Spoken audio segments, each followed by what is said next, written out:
ایک دور دراز گاؤں میں جہاں سبز کھیتوں کے بیچ نیلا دریا بہتا تھا، ایک پرانا افسانہ نسل در نسل سنا جاتا تھا۔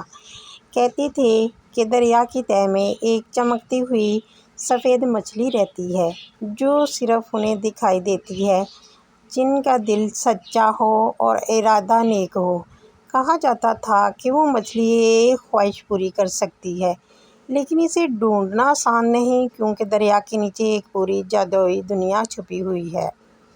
اس گاؤں میں زین اور مریم نامی دو بہن بھائی رہتے تھے۔ زین 12 سال کا بہادر لڑکا تھا جبکہ مریم 10 سال کی ذہین اور خواب دیکھنے والی لڑکی تھی۔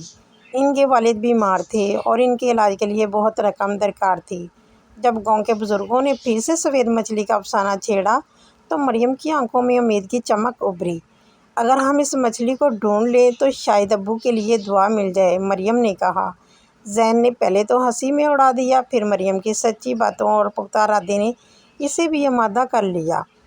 اگلی صبح دونوں بہن بھائی کشتی میں سوار ہو کر دریا کے اس حصے کی طرف روانہ ہوئے جہاں پانی نیلا نہیں بلکہ شفاف اور گہرا نیلا تھا۔ راستے میں انہوں نے اپنے ساتھ کچھ کھانا، ایک رسی، ٹارچ اور دادا کا دیا ہوا ایک پرانا پیتل کا کمپاس لیا جو ہمیشہ شمال کی طرف اشارہ کرتا تھا یا ایسا لگتا تھا۔ پانی میں اچانک ہلچل ہوئی، کشتی ہچکولے کھانے لگی اور پھر وہ ایک گرداب میں پھنس گئے۔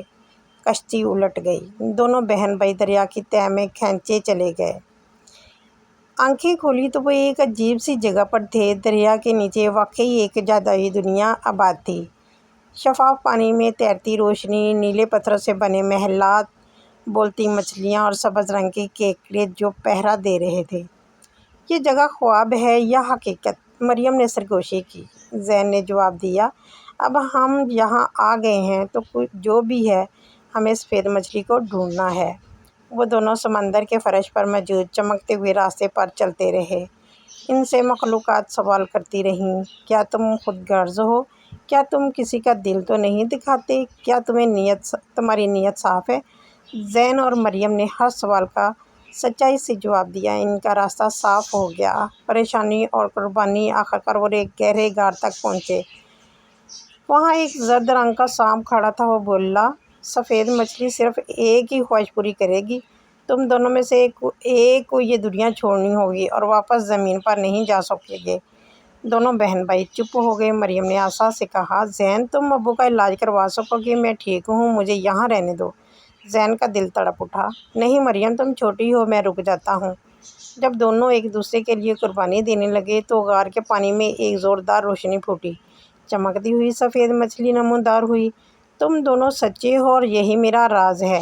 خواہش صرف انہیں ملتی ہے جو اپنی ذات سے آگے سوچیں۔ مچھلی نے اپنی دم ہلائی اور روشنی سے گھرا دریا کا پانی ایک بار پھر گرداب بن گیا۔ زین اور مریم آنکھیں ملتے ہوئے اپنے گھر کے صحن میں جا گرے۔ ان کے ہاتھ میں ایک چھوٹا سا موتی تھا جسے انہوں نے سفید مچھلی کی دم سے نکلا ہوا دیکھا تھا۔ اگلے دن شہر سے ایک طبیب آیا جو کہ خود بخود گاؤں پہنچا اور کہا، اسے خواب میں کسی نے راستہ دکھایا ہے۔ اس نے ابو کا مفت علاج کیا اور انہیں شفا مل گئی۔ مریم اور زین نے سفید مچھلی کے راز کو کسی کو نہ بتایا، مگر ان کے دل میں پانی کی دنیا اور وہ روشنی، وہ قربانی ہمیشہ کے لیے بس گئی تھی۔